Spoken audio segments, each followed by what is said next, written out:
Okay, so today we're going to talk about early Reconstruction. So after the Civil War, how did they reconstruct the South? We're going to look at Lincoln's plan, and we're going to look a little bit at Johnson's plan. First thing we want to do is set up our notes. So our title is going to be Early Reconstruction, and our one essential question for this one is going to be, what steps were taken during the Reconstruction? So what were the plans that they wanted to put in place? We've been talking about one of them. We've been talking about Lincoln's plan for the past couple days. So first we need to look at the state of the nation after the Civil War. They were very different. North, their biggest problem was jobs. Most Union soldiers after the war didn't have jobs, or they had nowhere to work. Most battles in the war were actually in the South, so the cities and farms were untouched.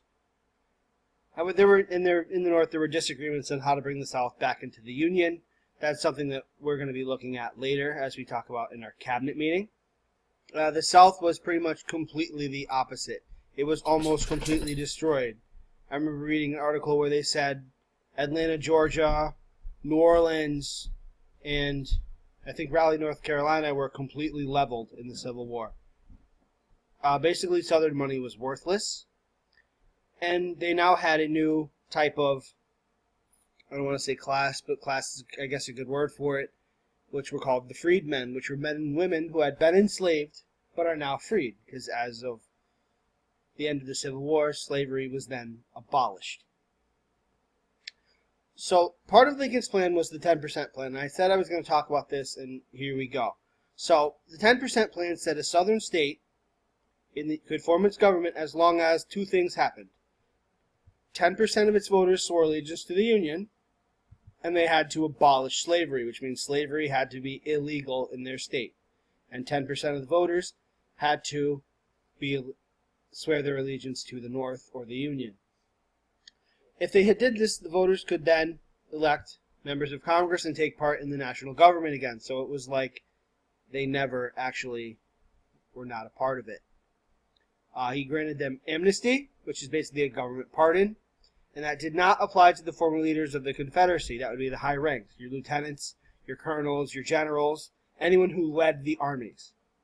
And we talked about that last week a little bit.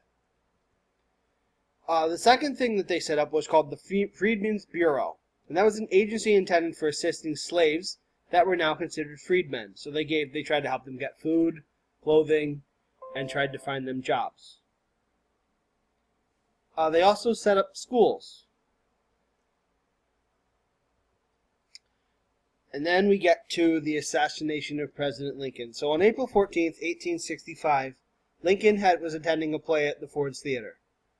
John Wilkes Booth basically crept up into his box and he assassinated Lincoln. He shot him. Booth was involved with a group of conspirators that had been planning the assassinations of Lincoln, Vice President Andrew Johnson, and William Seward, which was Lincoln's Secretary of State. They only succeeded in Lincoln, although Seward was attacked, but he actually survived. So as a result of this, Andrew Johnson, the vice president, takes over. And he had his own plans for Reconstruction.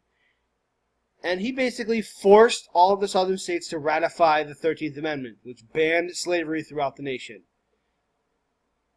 He also developed new social and economic systems in the South. So former slaves became hired at plantations, and a lot of them also moved to the North for work, where the industries and the cities and the farms were not as destroyed. This caused a little bit of political unrest because of this plan, and because the South was now allowed to be part of the Union again, they actually elected former Confederate leaders to go serve as the Senate and in Congress. So that's going to become a problem shortly. And that's the end.